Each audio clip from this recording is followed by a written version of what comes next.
Okay, guys, I'm back again. We just have to talk about something. A lot of people have been asking me, Felix, how do you get around this thing? It's very confusing. Okay, so I'll try to be as quick as possible so that we don't waste too much time. Value-added tax, basically what they're saying is, in economics terms, at each and every point of production, there's value being added. Like, till we get, let's say, white bread, because it is bread. Where we have white bread, it's the end process, right? We have to understand it starts from wheat flour, that. So at each and every production chain, there is like an incremental thing that is going on. So because there is an incremental thing, there is value which is being added, and that value which is being added to a thing has to be added onto cost. So basically, you might have to read what the requirements of being a VAT vendor, when to register, when to deregister. That I'm not going to assist you. It's in your study guides, it's in your textbooks. Get your textbooks, go and study that part and understand. But when it comes to the transactional side, that's where I'm going to try and assist you in the next few minutes. So basically, what they have is a VAT control account.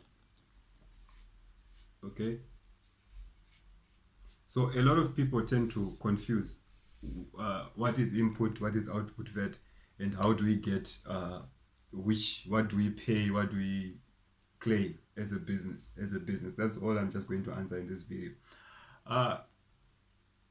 When you're dealing with output VAT, or let's start with input, you have an entity here. Let's call it entity A. So entity A buys furniture, right? Entity A buys furniture from another VAT vendor, right? Let's call this is B, right? Then entity A goes to sell to C, the customer, right?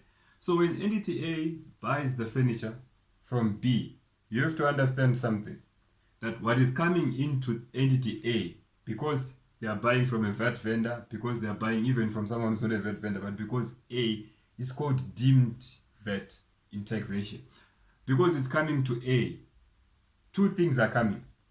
It's not only the furniture. Yes, it's the chair, or let's call it a table, right? So it's that table that entity A is paying, which is coming into the business of A. And on top of that A, B put VAT into this table. So A is receiving a table, A is also receiving VAT, right? So when this table is now nicely packed, nicely designed and everything, and is about to be sold to C, A has to sell this table, and this table is going to go out of the business, right? And at the same time, VAT as well is going to be accompanying this table out. So what am I saying? When a business sells to customers, it adds VAT, and that VAT becomes your output VAT. And when a business is charged VAT,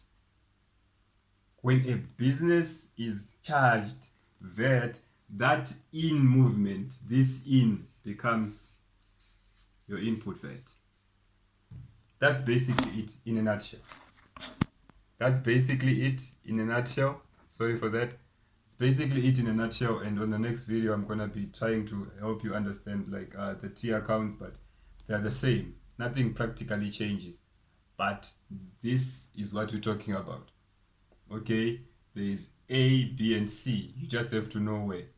And how do you use what 100 or 115 or 1 whatever when you're now hearing this video.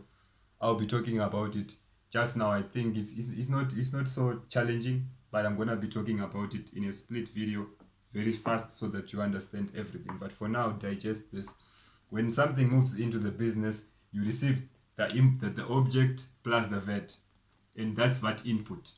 And when you sell something out of the business, you sell that thing plus the VAT. That's VAT output, right? So you claim input and you pay output, right? Meaning you owe output, it's a liability.